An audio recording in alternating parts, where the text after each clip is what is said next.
Hi there, I'm Patty, back again with Artsy Stuff 4, and I am feeling very grateful tonight.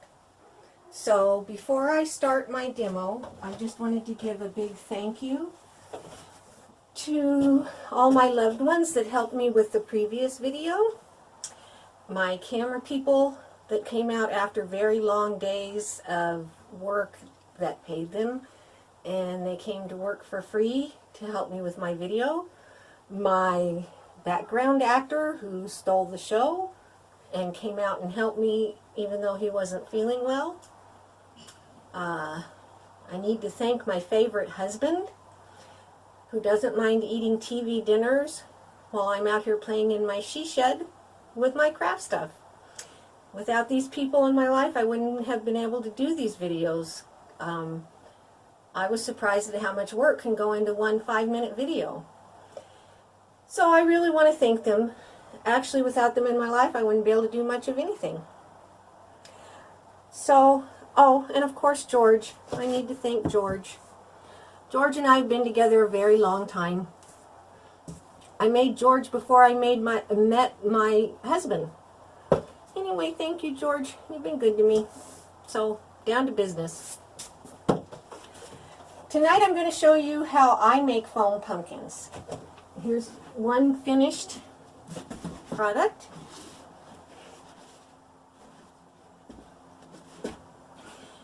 Now the first thing to remember with these is that I make them with spray foam, and this is a type, this kind of foam, or any kind of foam, excuse me, this kind of project is not going to come out smooth and even, so you never need to worry about that. This is something that really lends itself to things that are just, you know, goofy, like this one, or things that are really creepy. If you want something that's going to be really smooth and asymmetrical and pretty, then you need to get a craft pumpkin at your local craft store, Joann's, Michael's, wherever. So I make these with spray foam that is actually intended for construction work. It's used for insulation in houses or filling gaps around windows, different things like that. But I discovered it when I saw my husband using it, and after it sits for a couple of days, it starts turning orange. And that's what gave me the idea for the pumpkins. So this one is called Touch and Foam. There's several different brands you can get. You get them at Home Depot or any hardware store, wherever. I'm using this one tonight just because this has a top on it that is reusable. Some of them don't have the reusable top, and then you end up having to use the whole can the first time you open it. This one you can go back, and I think it's supposed to last up to 3 weeks. So, once again, the most important thing, anytime you're using a new product, please read and follow the instructions and the warnings. They're there for a reason. This is a non-toxic product, but I wouldn't recommend letting children use it without supervision. And another thing, some people have looked at my pumpkin that's like this size and say, oh, what, that would be a cool mask. But I don't recommend it for that. I just don't think it's healthy to have it over your face and you're breathing in the air and everything. And the visibility is really bad. Somebody, you know, you could really stumble and get hurt. So I use this for decorative purposes only. And it is flammable. So if you ever use anything to light the pumpkin up, it needs to be an LED light that is made for decorative pumpkins. Never, ever, ever put a flame or a candle of any kind in it. So, the first thing you're going to do, you're going to start with a plastic bag. I recommend doing these outside or in a shed, someplace where you're not going to ruin your carpet or your floor. However, most of the time, if it spills, if it drips, if you drip it somewhere, if you just leave it, and let it dry completely. It peels off really easy, but I wouldn't take a chance, so I always do it outside. So you can start with a plastic bag of any kind, because once the foam dries, it'll peel away from the bag. You don't have to worry about the plastic being stuck on there. And this is just a regular trash bag. You can use any kind you want, even a paper bag, depending on the size you want. And I always tie a little knot in the closed end of it first, so that it'll give you the more rounded edge at the bottom, instead of a flat, squarish edge. So then you can stuff it with anything you want: newspaper, packaging paper, packaging peanuts, anything you have around. I like to spend as little money as possible, so I just use stuff that I have around. You can even use other plastic bags or an old used plastic tablecloth. And you just stuff it all in there till you get the size you want. And then I take a little twist tie and twist it around on there. Spin that a little so I can close it easier. And then you just kind of play around with it to get it to the size and shape you want. You just mold it around. And again, don't worry about it being perfect, because it's not going to be. It just simply is not going to be perfect. That's all there is to it. So then, after I get it stuffed to the size and shape I want, I turn it over, and so that this open side is going to be the underneath side, so you can open it easily when you go to take the stuffing out. And then you can fluff it up a little bit more and get whatever shape you want. Here's an example of one that I started, and I stuffed this one a lot more. And as you can see, after I stuffed it, I took a piece of tape and put it right around here so that I could make it a little bit different shape. I didn't want it just round. Okay? And so this is what it's going to look like when it's dried and cured. I know it's getting close to Halloween already. Unfortunately, this is something that takes a while, because you need to make sure it's completely cured before you paint it. Because when you spray it, it's going to come out small, but then it expands. And if it's not completely cured and you paint it, then it's going to crack that paint. So you want to make sure it's completely cured. And I will show you in just a second how I use the spray foam.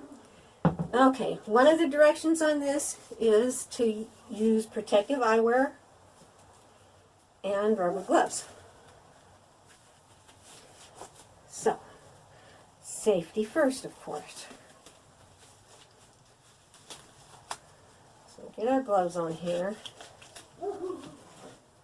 Let's get you guys out of the way. So you're going to open your container. It comes with a little cap in here that is going to screw onto this stem. And then you hook this little tube on here, right here where this stem is with the hole in it. And you want to make sure you get it on there tight so that it doesn't pop off as you're spraying it out.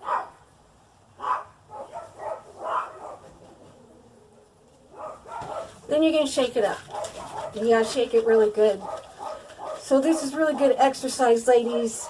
Good exercise for the back of your upper arms, where unfortunately we seem to get that back flab, that arm flab as we get older.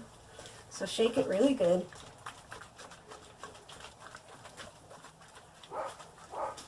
I'm taking a little bit longer than what I would usually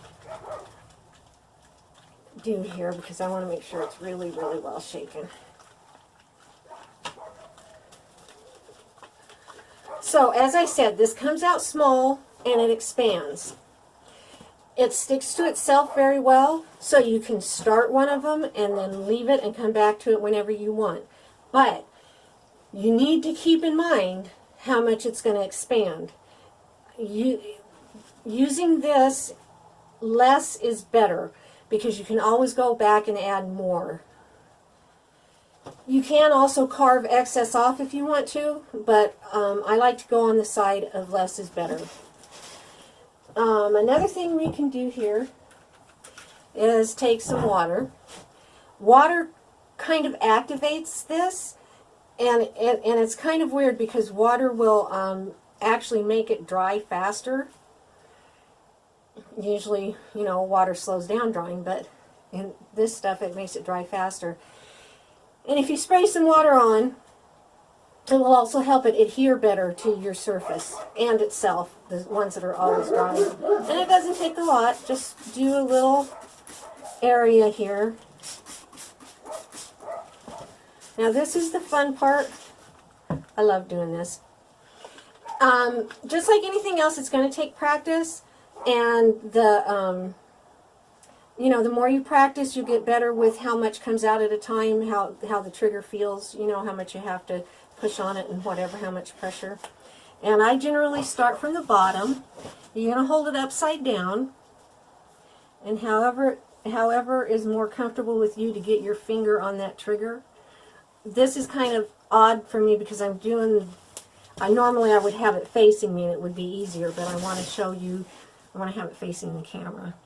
So you're just going to pull on this trigger here and have a little bit come out and put it right next to the other bead. And you can see that it's kind of just a cream color when it first comes out. Now, the first part of this I did a little too much, I think, right here at the top, and so I lost the shape that I wanted to have. So I'm going to be real careful now about doing a whole lot right in here. And so you can just use the tip of it to move it around where you want it quickly. It starts getting tacky very fast. And if it's not where you want it to be, don't touch it, because it will stick to your hands, it will stick to your rubber gloves. Just don't touch it. Just let it be and go back and trim it off later if that's what you want to do. But I'm put a little bit more down here. You want to get a nice solid base under here so it'll lay down flat. So it'll sit flat and even, not roll over. And then I'm coming up here and doing another line right next to it. This is something that kind of takes some time. It's not something you're going to get done in, half an hour. And again, I can't stress enough to not worry about getting it perfect. So I got a little extra on there, and I just wipe it off. And when you're doing something round like this, you're going to have to adjust the direction of your lines a little bit to kind of fill it in as you go. As I said before, there are different brands of this you can get. There are also different types. There's one that's called Big Gap Filler that really, really expands even more. There's ones that are different color. There's ones that are black that are more for outdoor use. I think it's called Pond and Rock foam. And again, I'm trying to get that underneath to make a nice base there.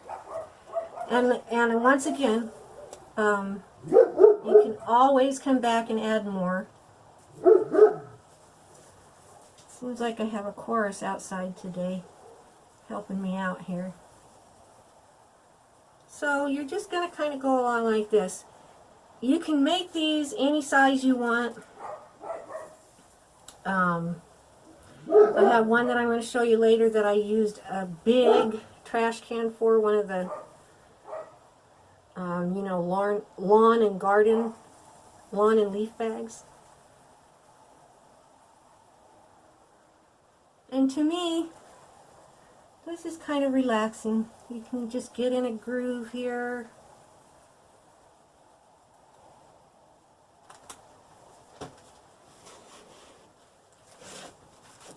Listen to the sound of traffic, listen to the sound of the dogs, sort of meditate.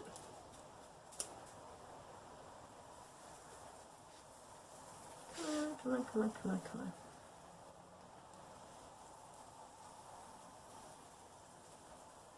And just have fun with it.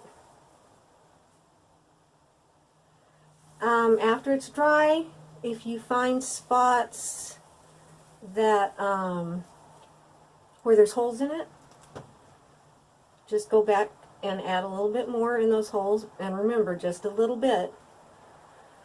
It's really tempting once you've started it, if you start it like this and come back to it, it's really tempting to make your lines really big because you're looking at this. So you have to remind yourself not to do that.